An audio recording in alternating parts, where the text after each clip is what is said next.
Okay, I won't be as professional as the others. I promise you no quotes.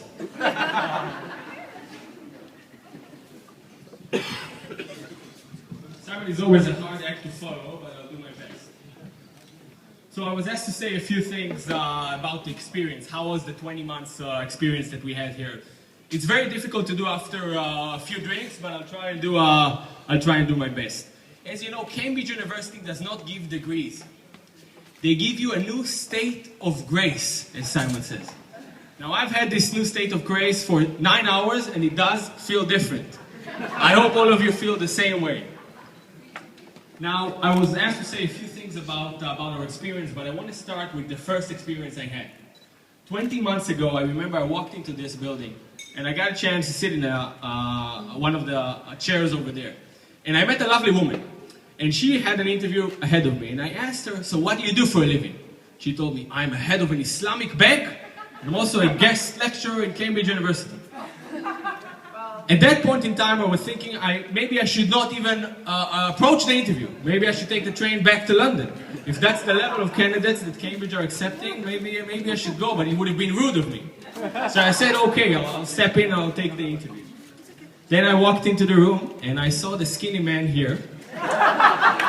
And it was funny because I expected a serious interview. I expected a fight of brains. I read a whole book of questions for interviews. And we ended up talking 30 minutes about football, stocks, life, families. Now, at some point I was thinking, is he trying to get my defenses down? Is he going to attack me from the left? Where is he going to come from? And then he said, okay, thank you very much. I appreciate the time, and we'll get back to you. And that was for me the moment in time I knew that I want to go to Cambridge University. Because that story shows me a lot. It shows me that that our program is casual yet serious. It's diverse yet focused. It's accommodating yet demanding, filled with history and formalities from the oldest university in the world, but still modern and liberal. And what was the program for me, and that was the first story, and throughout the program that's what I felt. Now, I have to admit that if you would have asked me a few years ago, if you would have told me that I would be here today as a Cambridge graduate, I would have laughed hard. And it always seemed to me like something that really smart and serious people do. And none of us are smart and serious people. So clearly, I'm shocked to be here today. Now, when we first started the program, remember, the first week, we have 1 week where we were together all the time. And I remember how astonished I was by seeing the caliber of students that we have. Where else in the world can you have the former captain of the New Zealand rugby team? Where else can you have a brilliant mathematician from the US? A CEO of an Islamic bank, which is a lovely woman as well. A director in a Warren Buffett company. Multiple PhD graduates from the medical field.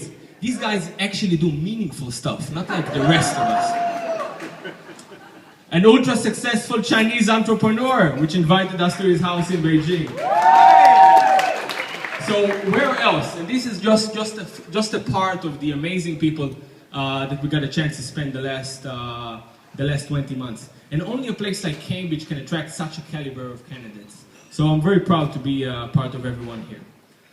I still remember the first class we had. Simon was saying that we will learn more throughout the program from our classmates than we would learn from our lecturers. And I thought to myself, if I just spent £50,000 from learning from other students like me, what is the point?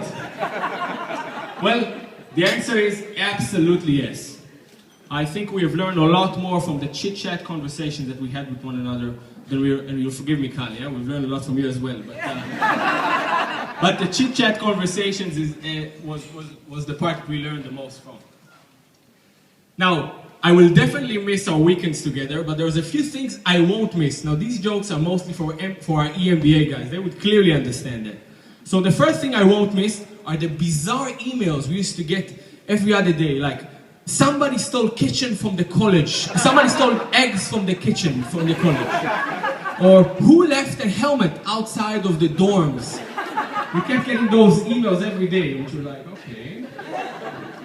I will definitely not miss the Saturday morning session after a hangover. That was difficult. Mario is the only guy that could handle that properly. Studying only weekend before a Sunday submission, clearly something I will not miss and will not do again. Now, reading the VLE comments. Some people in this room have too much time on their hands. And I think you know who I'm talking about. Now, this is for the team here. You're wonderful and you're amazing. But there's one thing I will definitely not miss. The Saturday lunches. And Simon, it seems like we are allowed to bring hot food into the building. So hopefully the next class can enjoy a proper lunch on Saturday. But that's because Simon doesn't eat, so he... Okay, now here's the thank you part now.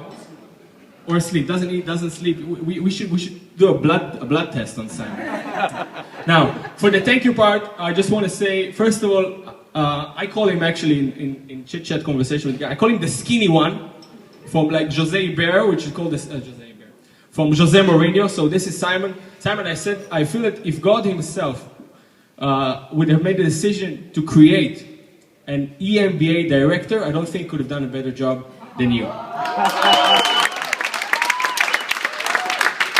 So well done. Now the EMBA team, Carl, Carrie, Joe, Jennifer, you've been amazing. I simply don't think you could have done it any better.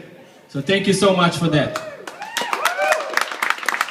Now the families, everybody has talked about families, but it's so true. I truly believe that unless you have a supporting family behind you, and unless you have an understanding family behind you, it's impossible to do this course.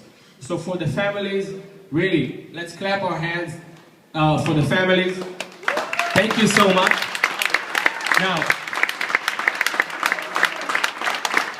on a personal note, I just want to say to my mother, this is the last degree I ever plan on doing. There is no point in nagging about any other degree. It will not happen. This is enough.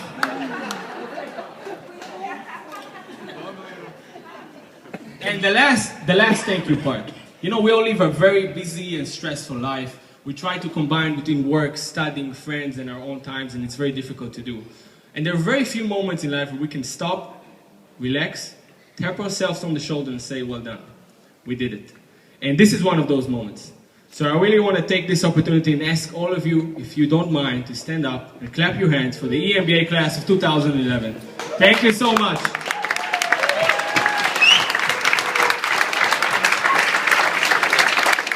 I'm honored to be one of you.